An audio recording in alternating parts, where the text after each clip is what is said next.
திராவிட முன்னேற்ற கழக வரலாற்றில் அந்த இயக்கம் ஆரம்பித்த காலகட்டம் முதல் ஒரு தடவை கூட இந்த மக்கள் மன்றத்தில் தான் சுய சின்னத்தை தனியாக எடுத்து சென்று வாக்கு கேட்ட வரலாறே கிடையாது. அடுத்தவன் முதுவில் சவாரி செய்வதுதான் திராவிட முன்னேற்ற கழகத்தின் கொள்கையே.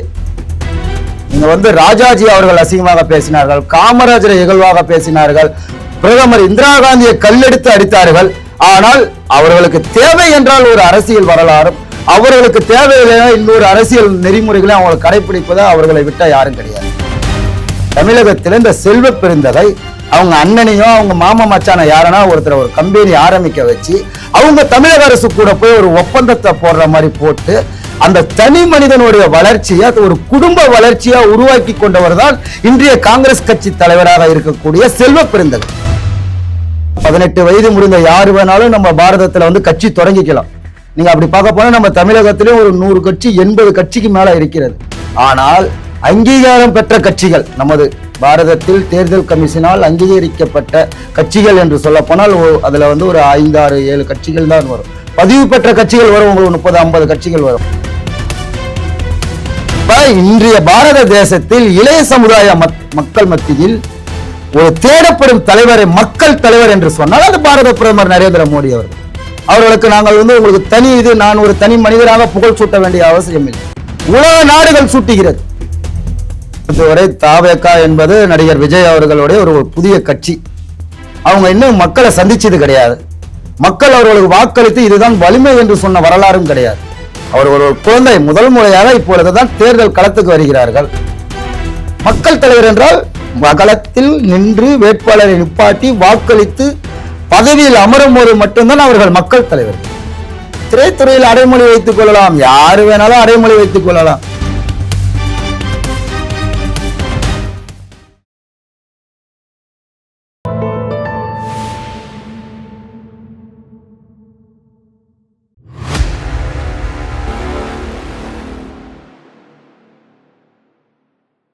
தாமரை டிவி நேயர்களுக்கு அன்பான வணக்கம். இன்று மத நேர்காணலில் சிறப்பு விருந்தினர் தமிழக பாஜகவின் மாவட்ட அமைப்பு செயலாளர் தொழில் பிரிவு தலைவர் திகில் வெங்கடேசன் அவர்கள் நம்மோடு இணைந்திருக்கிறார். சார் வணக்கம். சார் வணக்கம் மேம். இன்னைக்கு நம்ம பாத்தீங்கன்னா அரசியல் களம் எப்படி இருக்கு அப்படிங்கிறது ஒவ்வொரு பத்திரிகைகளிலுமே பாத்தீங்கன்னா நிறைய கருத்து கணிப்புகள் இருக்கு. ஆனா முக்கியமாக டெல்லியில ஒரு பேச்சுவார்த்தை நடந்திருக்கு.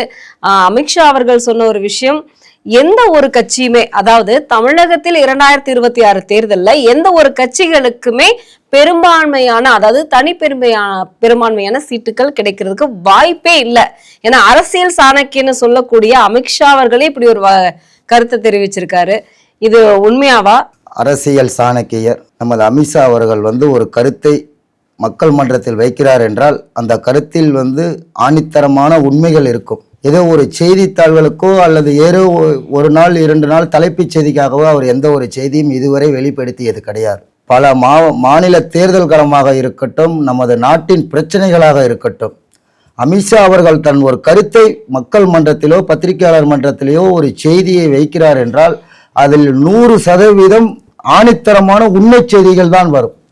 அவர் 5 ஆண்டு காலமாக இன்று மத்திய உள்துறை அமைச்சராக பதவி வைத்திருக்கிறார். இதுவரை ஒரு செய்தியை மறுதடவை மாற்று அறிக்கை கொடுத்ததே கிடையாது. தான் சொன்ன வார்த்தையில் அதனுடைய செயல்பாட்டில் ஆணித்தரமாக மக்கள் மன்றத்தில் இந்த பாரதத்திற்கு ஒரு செய்தியை கொடுப்பதில் அமித்ஷா அவர்களின் செய்தி உண்மைத்தன்மைதான். இப்போ நீங்கள் 2வதா கேட்டீங்க, நம்ம தமிழகம் 26 தேர்தல் களம் எப்படி இருக்கும், மெஜாரிட்டி கிடைக்காதான்னு உங்களுடைய நெறியாளராக நீங்கள் ஒரு கேள்வியை கேட்டீங்க. நல்ல ஒரு கேள்வி. இன்று தமிழகத்தின் தேர்தல் களம் மாறிவிட்டது. எப்பொழுதுமே ஒரு 5 ஆண்டுகளுக்கு ஒரு தடவை 10 ஆண்டுக்கு ஒரு தடவை தமிழக தேர்தல் களம் மாறிக்கொண்டேதான் இருக்கும். இன்று அதில் உச்சமாக தமிழக தேர்தல் களம் இருப்பது உண்மை, அதுல மாற்று கருத்தே கிடையாது. பல கட்சிகள் இருக்கலாம் தமிழகத்தில். 18 வயது முடிந்த யாரு வேணாலும் நம்ம பாரதத்துல கட்சி தொடங்கிக்கலாம். நீங்க அப்படி பார்க்க போனா நம்ம தமிழகத்திலே ஒரு 100 கட்சி 80 கட்சிக்கு மேல இருக்கிறது. ஆனால் அங்கீகாரம் பெற்ற கட்சிகள் நமது பாரதத்தில் தேர்தல் கமிஷனால் அங்கீகரிக்கப்பட்ட கட்சிகள் என்று சொல்ல போனால் அதுல ஒரு 5, 6, 7 கட்சிகள் தான் வரும். பதிவு பெற்ற கட்சிகள் வரும், உங்களுக்கு 30, 50 கட்சிகள் வரும். ஆனால் அங்கீகரிக்கப்பட்ட கட்சியாக அதுல பாத்தீங்கன்னா நம்ம தமிழகத்துல தேசிய கட்சியாக இன்னைக்கு பாரதிய ஜனதா கட்சி ஒரு மிகப்பெரிய இடத்தை தமிழக மக்கள் மன்றத்தில் பெற்றிருக்கு. நம்ம ஏதோ நீங்க கேட்ட கேள்விக்கு பதில் சொல்லணும்னு கிடையாது. நீங்க இறுதியாக இப்போ ஒரு 10 நாட்கள் 5 நாட்களுக்கு முன்பு தேர்தல் கமிஷன், அகில இந்திய தேர்தல் கமிஷன் வெளியிட்ட அறிக்கையின் பிரகாரம் BL2 பூத்துகள் இன்னைக்கு கிட்டத்தட்ட ஒரு 70,000 பூத்துகள் தமிழகம் 234 சட்டமன்றம் இருக்கிறது, 39 பாராளுமன்ற தொகுதிகள் இருக்கிறது. அதில் நம்ம பாரதிய ஜனதா கட்சி 3வது BL2 தேர்தல் கமிஷன் வெளியிட்ட அறிக்கை. இது கட்சியின் அறிக்கை கிடையாது. ஒவ்வொரு பூத்திலையும் தேர்தல் நாள் அன்று களமாட உள்ள BL2 நீங்க அப்படி பார்க்க போனீங்கன்னா 3 கட்சி தான். ஒன்று தேசிய ஜனநாயக கூட்டணி என்று தமிழகத்தில் அங்கம் வைக்கின்ற அஇஅதிமுக பெற்றிருக்கிறார்கள். இரண்டாவதாக தமிழகத்தில் இன்று ஆண்டு கொண்டிருக்கிறார் திராவிட முன்னேற்ற கழகம் பெற்றிருக்கிறது. அதுக்கு அடுத்தபடியாக பாரதிய ஜனதா கட்சி BL2வில் 3வது இடத்தில் அங்கீகரிக்கப்பட்ட ஒரு மிகப்பெரிய தேசிய கட்சியாக இருக்கிறது. சார், நீங்க சொல்றது மாதிரி பாத்தீங்க அப்படின்னா அதிமுகவும் பாஜகவோட கூட்டணியில இருக்கு அப்படின்னா அமித்ஷா அவர்கள் அதிமுகவும், ஏன்னா தமிழகத்தில் போட்டியிடுவது பாஜகவும் இருக்கு இல்லையா, அப்படின்னா எந்த கட்சிக்குமே தனி பெரும்பான்மை இல்லை அப்படின்னா இப்போ உங்களுடைய NDA கூட்டணியில இருக்கக்கூடிய கட்சிகளுக்கும் அது பொருந்தும் இல்லையா? இல்ல, கூட்டணியை பத்தி நம்ம தேசிய தலைமை என்ன முடிவெடுக்குதோ அது பாரதிய ஜனதா கட்சி தொண்டர்கள் உழைப்பார்கள். இல்ல, அது ஓகே சார். தனி பெரும்பான்மை எந்த கட்சிக்கும் கிடைக்காது அப்படின்னா அதுல அதிமுக, ஏன்னா முதல்வர் வேட்பாளராக எடப்பாடியார் நிக்கிறாரு, அப்போ அந்த இடத்துல கண்டிப்பா அந்த கட்சிக்கும் அது பொருந்தும் இல்லையா? நாட்டின் இறுதி எஜமானர்கள் வாக்காளர்கள் தான். ஜனநாயக அமைப்பு எப்படின்னு பாத்தீங்கன்னா, முதல்வரை நீங்க நேரடியா தேர்ந்தெடுக்க முடியாது, இந்த நாட்டோட பிரதமரை நீங்க நேரடியா தேர்ந்தெடுக்க முடியாது, மாநகராட்சி மேயரை நீங்க ஒரு வாக்காளனா நேரடியா வாக்களித்து எனக்கு இவர்தான் மேயர்னு வாக்களிக்க முடியாது. கவுன்சிலர், சட்டமன்ற உறுப்பினர், பாராளுமன்ற உறுப்பினர் அவர்கள் தான் அவர்களை முதல்வராகவோ நாட்டின் பிரதமராகவோ மாநகராட்சி மேயராகவோ தேர்ந்தெடுக்க முடியும். அப்ப இன்று இருக்கிற 26 எதிர்கொள்ள போகக்கூடிய தேர்தல் நிலவரம் இங்க கட்சிகளுடைய உழைப்பு இருக்கிறது. இன்னைக்கு நீங்க இதர கட்சிகள் யாரு, நீங்க தேசிய ஜனநாயக கூட்டணி எடுத்துக்கிட்டீங்கன்னா கிட்டத்தட்ட அனைத்து இந்திய அண்ணா திராவிட முன்னேற்ற கழகம் ஒரு தலைமையாக இருந்தாலும் தேசிய ஜனநாயகியுடன் நடைபெற்ற பாராளுமன்ற தேர்தலில் பங்கு பெற்ற கட்சிகள் இருக்கிறார்கள். அவர்களுக்கும் ஒரு பகுதியில் ஒரு 4-5 மாவட்டங்களில் 3-4 பாராளுமன்ற தொகுதியில் வாக்குரிமை உள்ளது. அப்ப தேசிய ஜனநாயக கூட்டணி என்பது மிகப்பெரிய வலிமையாக இருக்கிறது. அப்ப அவர்கள் உழைக்கக்கூடிய தொண்டர்களுக்கு, நீங்க ஒரு கட்சி என்று எடுத்துக்கொண்டால் வெறும் தலைவர்களோடு தொகுதி ஒப்பந்தத்தோடு முடிந்து விடாது. அந்த கட்சி தேர்தல் நேரத்தில் பிரச்சாரங்கள், கொடிப்பிடிப்பதும், மாற்றுக் கட்சி தொண்டர்களோடு போரிட்டு அந்த வாக்குரிமையை கொண்டு வாக்குச்சாவடிக்கு செலுத்தி அந்த வாக்குப்பதிவு எந்திரம் வரும் என்று தேர்தல் எண்ணிக்கை நடைபெறுகிறதோ அதுவரை தன்னோட பயணங்களை பங்களிக்கிறார்கள். அப்ப ஒரு கட்சிக்கு அந்த MLA நான் உனக்கு 10 சீட்டு கொடுத்து விட்டேன், 15 சீட்டு கொடுத்து விட்டேன் என்று ஒதுக்கிவிட முடியாது. அப்ப அந்த கட்சி தொண்டர்களுக்கும் நாம் திருப்திப்படுத்த வேண்டும் என்றால் 26 தேர்தல் என்பது தமிழகத்தில் ஒரு மிகப்பெரிய மாற்றத்தை ஏற்படுத்தும். அது நீங்க எப்படி வேணாலும் எடுத்துக்கலாம். இப்ப தேசிய ஜனநாயக கூட்டணி, அனைத்து இந்திய அண்ணா திராவிட முன்னேற்ற கழகம் ஒரு பக்கம், இன்னொரு பக்கம் எடுத்துனா திராவிட முன்னேற்ற கழகம் அவங்க பக்கத்துல ஒரு கூட்டணியா இருக்குது. இப்ப அந்த பக்கமே நீங்க எடுத்துக்கிட்டீங்கன்னா திருமாவளவன் கூட்டணி ஆட்சி கேட்கிறாரு, இந்த பக்கம் எடுத்துக்கிட்டீங்கன்னா இன்னைக்கு நடைபெற்ற பொதுக்குழு செயற்குழு ஒரு நாட்கள்ல நடக்கிற எல்லா கட்சிகளுமே சொல்றாங்களே.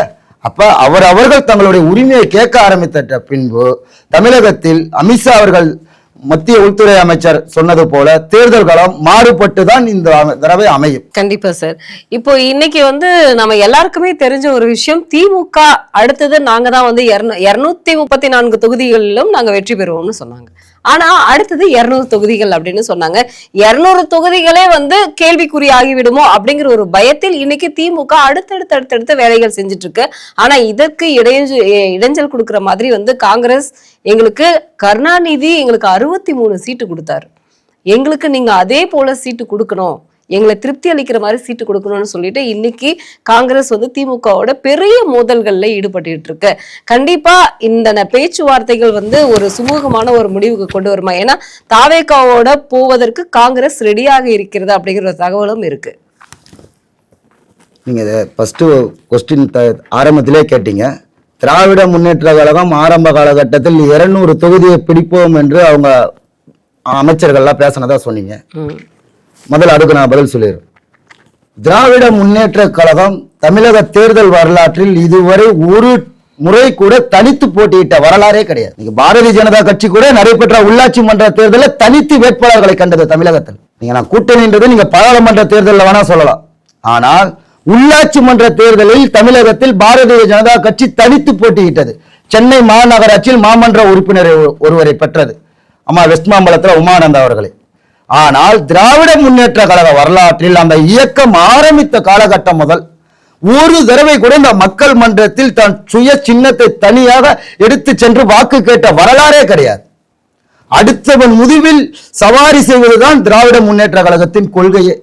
நீங்க ராஜாஜி அவர்கள் அசிங்கமாக பேசினார்கள், காமராஜரை இகழ்வாக பேசினார்கள், பிரதமர் இந்திரா காந்தியை கல்லெடுத்து அடித்தார்கள்.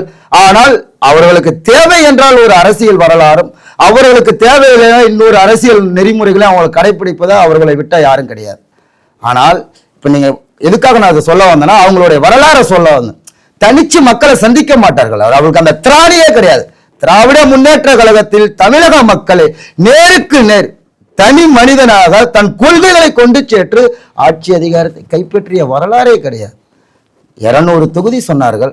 இவர்கள் எதிர்க்கட்சி அமராமல் கூட சட்டமன்றத்திலிருந்து வெளியே இருந்திருக்கிறார்கள். இவர்களுடைய வரலாறு நீங்க வேற யாருக்கும் தமிழக அரசியல் களத்தில் அந்த வரலாறு இருந்திருக்காது. 2 தடவை 3 தடவை ஆட்சி செய்தால் கூட தமிழக சட்டமன்றத்தில் அதற்கு அடுத்தபடியாக நடைபெற்ற தேர்தலில் தமிழக சட்டமன்றத்தில் எதிர்க்கட்சி தலைவராக கூட இந்த தமிழக மக்கள் அவர்களுக்கு இருக்கையை கொடுத்தது கிடையாது. ஏனென்றால் அவர்கள் சொல்வது ஒன்று செய்வது ஒன்றுதான் திராவிட முன்னேற்ற கழகத்துடைய வரலாறு. அதுக்கு நீங்க கோடிட்டு பார்த்தீங்கன்னா அவங்களுடைய வரலாறை பார்த்தீங்கன்னாவே தெரியும். மக்களை நேருக்கு நேர் சந்திக்க மாட்டார்கள், சொன்னதை செய்ய மாட்டார்கள், மக்களுக்கு துரோகம் செய்வார்கள், கட்ட பஞ்சாயத்து செய்வார்கள், ரவுடிசம் செய்வார்கள். அதனாலதான் இந்த தமிழக மக்கள் அவர்கள் ஒரு தடவை ஆட்சியை கொடுத்த பின்பு எப்படா முடியும் 5 ஆண்டு அப்படின்ற தமிழக மக்கள் காத்து கொண்டுதான் இருப்பார்கள். ஏனென்றால் 5 ஆண்டு அவங்களுடைய ஆட்சியே அப்படிதான் இருக்கும். ஊழல் இருக்கும், கட்ட பஞ்சாயத்து இருக்கும், கரப்ஷன் இருக்கும், அவதூறு இருக்கும், பெண் உரிமை பறிக்கப்படும், பாதுகாப்பு இருக்காது, புதிய தொழிற்சாலைகள் வராது, எந்த ஒரு விவசாய வெண்மை புரட்சியோ பசுமை புரட்சியோ ஏற்படுத்திய வரலாறு கிடையாது. ஆனால் ஊழல்களும் பெண்களுக்கு பாதுகாப்பு இல்லாத நிலையும் அடுத்த ஒரு கட்சி தலைவரை மிகவும் இயல்பாக மேடைகளில் பேசுவதும் கோர்ட் உத்தரவை மதிக்க மாட்டார்கள். திராவிட முன்னேற்ற கழகம் ஏன் வரவில்லை என்றால் பட்டியல் போடலாம். இதெல்லாம் மக்கள் 5 ஆண்டு பார்த்தார்கள் என்றால் மீண்டும் வரமாட்டார், ஆட்சியை தரமாட்டார்கள். அதுதான் திராவிட முன்னேற்ற கழகத்தின் தமிழகத்தின் வரலாறு. அப்படி இருக்கும்போது அவங்க அந்த 200 ஃபர்ஸ்ட் சொன்னாங்க, அப்புறம் இப்போ இறங்கி வந்திருக்காங்கன்னா அவங்களுக்கே தெரியும். ஏனென்றால் அவங்களுடைய உளவுத்துறை அவங்களுக்கு இருக்குது இல்லையா, அவங்களுக்கு உளவுத்துறை தகவல் கொடுக்க அவங்களுக்கு பயங்கள் வந்துவிடும். அப்ப தேர்தல் நெருங்க திராவிட முன்னேற்ற கழகத்தில் தலைமையில் இருக்கிற கூட்டணி உடைந்து போகும். அதற்கு நீங்க கேட்ட 2வது கேள்வியாக கேட்ட இந்த காங்கிரஸ் அவங்களோடு உறவாடி கொண்டு இருக்கிறத கேட்டீர்கள். அது உண்மைதானே, இதுல எதுவும் மறைக்கிறதுக்கு எதுவுமே கிடையாது. ராகுல் காந்திக்கு நெருங்கிய உறவாக இருக்கக்கூடிய அவருடைய நண்பர் ஒரு தேசிய நிர்வாகி தாவேக தலைவர் அவங்க வீட்டை போய் சந்திச்சுட்டு அவரை சந்திச்சுட்டு 3 மணி நேரத்திற்கு மேலாக உரையாடி விட்டு வெளியே ட்வீட் போடுறாரு. அது திராவிட முன்னேற்ற கழகம் இன்ன வரைக்கும் எந்த ஒரு அவங்களுடைய கருத்தை அவங்க தெரிவிக்கவே இல்லையா. மாற்று கட்சி கூட்டணியில ஏதாவது ஒண்ணுன்னா உடனே விழுந்தடிச்சு சட்டசபையிலே பேசுவார் தமிழக முதல்வர். ஆனா இப்போ பேச்சுவார்த்தை நடந்திருக்குல்ல சார். இப்போ 2 நாட்களுக்கு முன்னாடி காங்கிரஸும் திமுகவும் கூட்டணி பலத்தை பத்தி பேசியிருக்காங்க. அது மட்டும் இல்லாம சீட்டு நம்ம அப்புறமா பேசலாம் அப்படிங்கிற மாதிரியான பேச்சுவார்த்தைகள், சுமூகமான பேச்சுவார்த்தை அப்படிங்கிறது அங்க நடக்கல. இருந்தாலும் அதற்கு அப்புறமும் காங்கிரஸ் செல்வ பெருந்தகை திமுகவுக்கு சப்போர்ட்டா தான் பேசுறாங்க. ஆனா பெரிய பெரிய மூத்த தலைவர்கள் தனிப்பட்ட முறையில் சீட்டு கேட்பதாகவும் ஒரு தகவல் இருக்கு இல்லையா. இப்ப ஆருண் ரஷீத் அவர்கள் எனக்கு தனிப்பட்ட முறையில, ஏன்னா கொஞ்ச நாள் அரசியல இருந்து விலகினாரு எம்பி, அதுக்கப்புறம் எனக்கு இப்ப தனிப்பட்ட முறையில் அது திமுகவுடைய முக்கிய தொகுதிகள் எல்லாம் காங்கிரஸ் சீட்டு கேட்பதாக ஒரு தகவல் இருக்கு. அதுலயும் காங்கிரஸ் மேல திமுகவுக்கு பெரிய கோபம் இருப்பதாகவும் ஒரு தகவல் இருக்கு இல்லையா. இதெல்லாமே எந்த ஒரு நிலையில கொண்டு போய் விடும், இந்த கூட்டணி பலமாக அமையும் நினைக்கிறீங்களா? திரும்பவும் காங்கிரஸை பத்தி கேள்வி இதுல மையம் கொண்டு இருக்கிறதுனால தேசிய கட்சின்ற மதிப்பை என்றே காங்கிரஸ் இழந்து விட்டது தமிழகத்தை. அது திமுகவுடைய ஒரு பிரான்ச்சி தான்.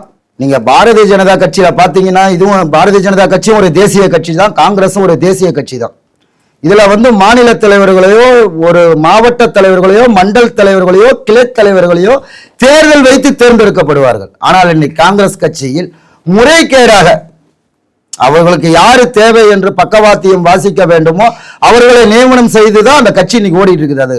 அது ஒரு கட்சியே கிடையாது. அது திராவிட முன்னேற்ற கழகத்தில் இருக்கிற பல அணிகள், மருத்துவ அணி, இளைஞர் அணி, போதைப் பொருட்கள் கடத்துற அணிகள்லாம் வச்சிருக்காங்களா, அது மாதிரி ஒரு அணி தான் இன்று இருக்கிற தேசிய காங்கிரஸ். தமிழகத்தை பொறுத்த வரைக்கும் அந்த காங்கிரஸ் கட்சியுடைய மாநில தலைவராக இருக்கிறார் இல்லைங்களா, இன்றைய தலைவராக செல்வ பெருந்தகை. அவர் ஒன்றும் பாரம்பரியமா காங்கிரஸ் கட்சியில இருந்தவர் கிடையாது. அவர் ஒரு பாரம்பரியம் அந்த காங்கிரஸ் காலங்கள்ல பங்கெடுத்த ஒரு தலைவன் கிடையாது. பல கட்சிகள் பார்த்த மாதத்திற்கு வருடத்திற்கு அமாவாசைகள் போல பல கட்சி பார்த்த வந்தவர் தான் செல்வ பெருந்தகை. அவர் திராவிட முன்னேற்ற கழகத்தின் அடிமை. ஏனென்றால் அவருக்கு தமிழக அரசால் ஒதுக்கப்படுற மத்திய அரசின் நிதியில் ஒதுக்கப்படுற திட்டங்களில் இருந்து ஊழல் செய்யற ஒரு ஊழல் பேர் வழி. கழிவுநீர் ஊதிய அந்த வாகனங்கள் வாங்குவதில் சுய தொழில். நம்ம இந்த பாரதத்தோடைய பிரதமர் இன்னைக்கு ஒவ்வொரு திட்டங்களும் செயல்படுத்துறாருன்னா கடைக்கோடி மனிதன் அதில் நேரடியாக பங்கு பெற்று அவனுடைய வாழ்க்கையில் மாற்றம் வேண்டும் என்றுதான் இன்றைய பாரதிய ஜனதா கட்சி ஆட்சி செய்து கொண்டு பாரத பிரதமர் திட்டங்கள் ஒதுக்கிறார். அது போலதான் இந்த கழிவுநீர், நமது பகுதியில் இருக்கிற கழிவுநீர்கள் எல்லாம் சுத்தம் செய்வதற்கு, வாகனங்கள் ஒதுக்குவதற்கு பாரத பிரதமருடைய ஒரு திட்டத்தின் மூலியமாக ஒரு குறிப்பிட்ட நிதி அமௌண்ட் கோடிகளை ஒதுக்குகிறார்கள். அதில் மாநில அரசும் பங்களிப்போட வரும் பொழுது ஒரு 5 பேர் அந்த வாகனத்தை வாங்கி அதில் வரக்கூடிய வருவாயை அவங்க குடும்பம் அடுத்த கட்டத்தை கொண்டு நிற்பதுதான் அந்த திட்டத்தினுடைய வலிமை. ஆனால் தமிழகத்தில் இந்த செல்வ பெருந்தகை அவங்க அண்ணனையோ அவங்க மாமா மச்சான யாரனா ஒருத்தர் ஒரு கம்பெனி ஆரம்பிக்க வச்சு அவங்க தமிழக அரசு கூட போய் ஒரு ஒப்பந்தத்தை போடுற மாதிரி போட்டு அந்த தனி மனிதனுடைய வளர்ச்சியை ஒரு குடும்ப வளர்ச்சியா உருவாக்கி கொண்டவர் தான் இன்றைய காங்கிரஸ் கட்சி தலைவராக இருக்கக்கூடிய செல்வ பெருந்தகை. அப்ப அவர் அப்படிதான் சொல்வார். அவருக்கெல்லாம் அவர் பேச்சே ஒரு இதுவே கிடையாது. ஆனால் இன்று நீங்க தேர்தலை சொல்றீங்க. தாவேகா கூட தாவேகா ஒரு புதிய கட்சி அப்படிங்கும் போது அவங்க காங்கிரஸ் ஒன்று உதாரணமா நீங்க உங்களுக்கு கொஞ்சம் பின்னோக்கி போனீங்கன்னா காங்கிரஸோடைய வரலாறு, தமிழக முதல்வராக மு கருணாநிதி இருக்கும் பொழுது டெல்லியிலிருந்து வந்த ராகுல் காந்தி ஒரு தடவை கூட அவர் இல்லத்திற்கு சென்று சந்திக்கவில்லை. நீங்க அதெல்லாம் அன்றைய தலைப்புச் செய்திகள்.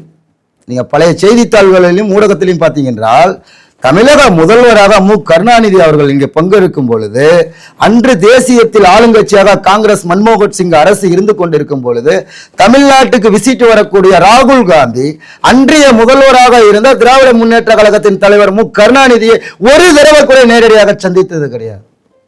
ஏனென்றால் திராவிட முன்னேற்ற கழகம் என்றாவே அவங்களுக்கு ஒரு ஊழல் என்று அவர்களுக்கு தெரியும். இவர்கள் திராவிட முன்னேற்ற கழகத்தை விட்டு எப்பொழுது நாம் வெளியே வர வேண்டும் என்று காங்கிரசின் தேசிய தலைமை துடித்துக் கொண்டு இருக்கிறது. ஆனால் இன்று மாநிலத்தில் செல்வ பெருந்தகை போன்ற மாநில தலைவர்கள் அதை வெளிக்காட்டிக் கொள்ளாமல் தனக்கு ஒரு குடும்பத்திற்கும் தன்னை சார்ந்தவர்களுக்கும் பலன் பெற இருக்கிறது போல அதை ஒரு சப்பக்கட்டு கட்டி செல்வ பெருந்தகை சொல்றதுதான் தேசிய தலைமை காங்கிரஸ் கேக்குதுன்னு சொல்றீங்களா? செல்வ பெருந்தகை திராவிட முன்னேற்ற கழகத்தோட கூட்டணி வேண்டும் என்று நினைப்பார்கள். காங்கிரஸ் தமிழகத்தில் கூட்டணி வேண்டும் என்று நினைப்பவர்கள். ஆனால் தேசிய தலைமை வேறு ஒரு முடிவை எடுக்கும். திராவிட முன்னேற்ற கழக கூட்டணி இந்த 26 தேர்தலில் உடையும். ஏன்னா இப்போ ஆருண் ரஷீத் அவர்கள் நேரடியாகவே ஸ்டாலினை சந்திச்சு அதுல முக்கியமா எனக்கு தனிப்பட்ட முறையில், அதாவது எனக்கு முக்கியமாக மாதவரம் தொகுதி வேணும் அப்படின்னு சொல்லி அவர் கேட்டிருக்காரு. ஒரு எம்பி எனக்கு அந்த சீட்டு கொடுங்கன்னு அவ்வளவு ஸ்ட்ரிக்டா, அதுவும் இல்லாம ஆர்டர் போடுற மாதிரி பேசியிருப்பதாக அமைச்சர் பகுதியில் இருக்கக்கூடிய நிறைய திமுக தலைகள் சொல்லிட்டு தான் இருக்காங்க. ஆனா இப்படி ஒரு தனிப்பட்ட முறையில் போய் திமுக கிட்ட சீட் கேட்கிற நிலைமைக்கே திமுக தள்ளப்பட்டு விட்டதா அப்படிங்கிற ஒரு கேள்வியும் இருக்கு இல்லையா? ஏன்னா காங்கிரஸ் அந்த அளவுக்கு இப்ப பலமா இல்ல, தேசிய நம்ம தலைமையில மத்தியில அது பலமா இல்லை அப்படிங்கிறது நமக்கு தெரியும். அப்படி இருக்கும் பொழுது இது அந்த அளவுக்கு கீழே போயிடுச்சா திமுக அப்படிங்கிற ஒரு கேள்வியும் நமக்கு எழுதலையா?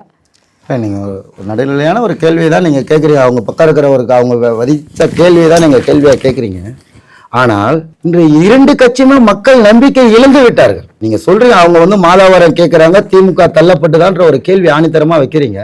இந்த 2 கட்சியுமே மக்கள் மன்றத்தை விட்டு வெகு தொலைவில் தான் இன்னைக்கு போய் கொண்டு இருக்கிறாங்க. ஒரு தனிப்பட்ட முறையில் அந்த சீட்டு வேணும், ஒரு எம்பி சீட்டு வேணும்னு இதுக்கு முன்னாள் எம்பி கேள்வி கேட்டிருக்காரு இல்லையா? அதனாலேயே தான் இந்த கேள்வி எல்லாத்துக்கிட்டையும் ஒரு ஆச்சரியத்தையே ஏற்படுத்தியிருக்கு. அந்த அளவுக்கு போயிடுச்சா திமுக நமக்கு தான் தெரியலையா அப்படிங்கிற மாதிரி. இல்ல நீங்க சொல்றது உண்மைதானே. திமுக வந்து மக்களை விலகி தானே போயிட்டு இருக்காங்க அவங்க. இன்னைக்கு அவங்க அப்படி மக்களை விட்டு விலகி போன காரணத்தால இன்னைக்கு இப்பொழுது வந்து அவங்க உதவித்தொகை திட்டத்தை வந்து பொதுமக்களை இணைக்கிறாங்க. அவங்க மக்களோட இதெல்லாம் நின்றுப்பாங்களே, அறிக்கை கொடுத்திருப்பாங்களா? RS பாரதி அந்த கட்சியோட அறிவாலயத்தில் இருக்கிற ஒரு மாற்று கட்சி யாரு பேசினாலும் நீதிபதிகளுக்கு நாங்கள் போட்டது பிச்சை என்று சொல்வார்கள். MA PA படித்து விட்டால் அந்த மாணவர்களுக்கு திராவிட கழகம் போட்ட பிச்சை என்று சொல்வார்கள். தமிழக பாஜக தலைவர் அண்ணாமலையை போட்டாலே அது திமுக போட்ட பிச்சை என்றுதான் சொல்லக்கூடியவர். அவங்க வந்து எதிர்த்தாலும் பிச்சை போட்டேன் என்று பிச்சைக்காரர்கள் கூட்டம் போல அவர்களை இகழ்வாக பேசுவார். அது அந்த கட்சிக்கே இருக்கு. இன்னைக்கு அவங்க அந்த திராணியை இறந்துட்டாங்க, மக்கள் மன்றத்தில் இலகிட்டாங்க. அதனாலதான் அவங்க மாற்று அறிக்கை கொடுக்க முடியலையே. இப்போ இன்னைக்கு ஆதவ அர்ஜுனா டெல்லி போய் ராகுலை வந்து சந்திப்பதாக ஒரு தகவல் இருக்கு. இப்போ இந்த கூட்டணியாவது அமையுமா? இவன் ஏன்னா இது கை விலகி போகுது அப்படிங்கிறது தெரியுது. இப்போ தாவேகாவோட கூட்டணி அமையுமா அப்படிங்கிறது? தாவேகா ஒரு புதிய கட்சி. தமிழகத்தை பொறுத்தவரை தாவேகா என்பது நடிகர் விஜய் அவர்களுடைய ஒரு புதிய கட்சி. அவங்க இன்னும் மக்களை சந்திச்சது கிடையாது. மக்கள் அவர்களுக்கு வாக்களித்து இதுதான் வலிமை என்று சொன்ன வரலாறும் கிடையாது. அவர் ஒரு குழந்தை முதல் முறையாக இப்பொழுதுதான் தேர்தல் களத்துக்கு வருகிறார்கள்.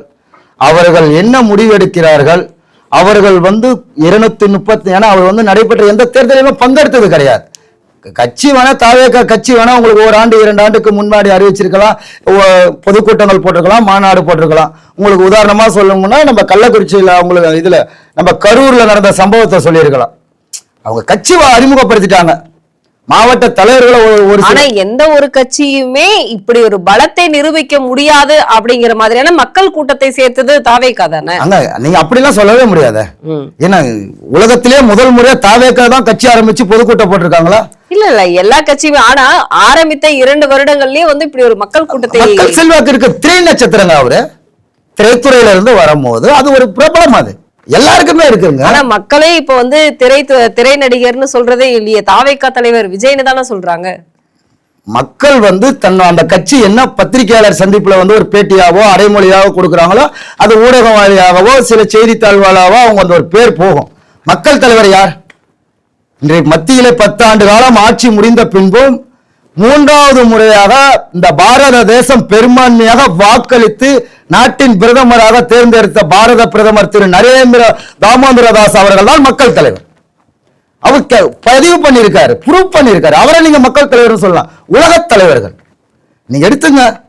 ஒரு கடைசியா நம்ம ஊடகத்துறையில தகவல் தொழில்நுட்பத்துல இந்த உலகத்தில் அதிக தேடப்பட்ட தலைவர் யார் என்ற ஒரு செய்தி வந்து கருத்து வெளியே வருது என்றால் பாரத பிரதமர் அவர்கள்.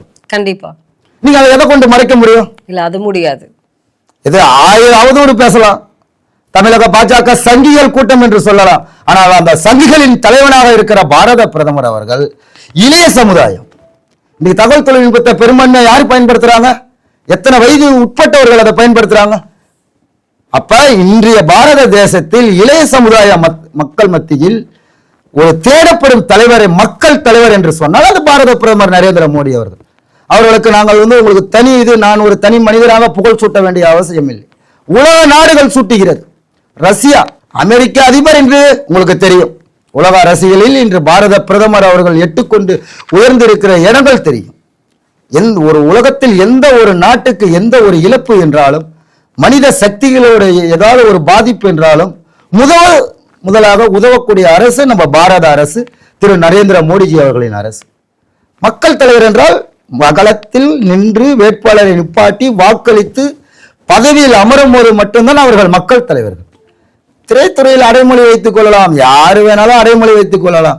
இன்னைக்கு தமிழக முதல்வராக இருக்கிற ஸ்டாலின் அவர்கள் மேயராக இருக்கும் போது MK ஸ்டாலின் என்றுதான் கையெழுத்து போட்டார். உள்ளாட்சித்துறை அமைச்சராக இருக்கும் போது MK ஸ்டாலின் என்றுதான் பெயர் போட்டார். ஆனால் முதல்வராக பதவி இருக்கும் போது முத்துவேல் கருணாநிதி என்ற ஸ்டாலின் என்று பதவி இருக்கிறாரு. அடைமொழி அவர்களே சூட்டிக் கொள்ள வேண்டியது. சின்ன சேகுவாருக்கு என்னென்னமோ பட்டம் கொடுக்குறாங்க, சின்னவர் என்றாங்க, பெரியவர் என்றாங்க, நடுலவர் என்றாங்க. ஆனா மக்கள் மன்றத்தில் எடுபடல.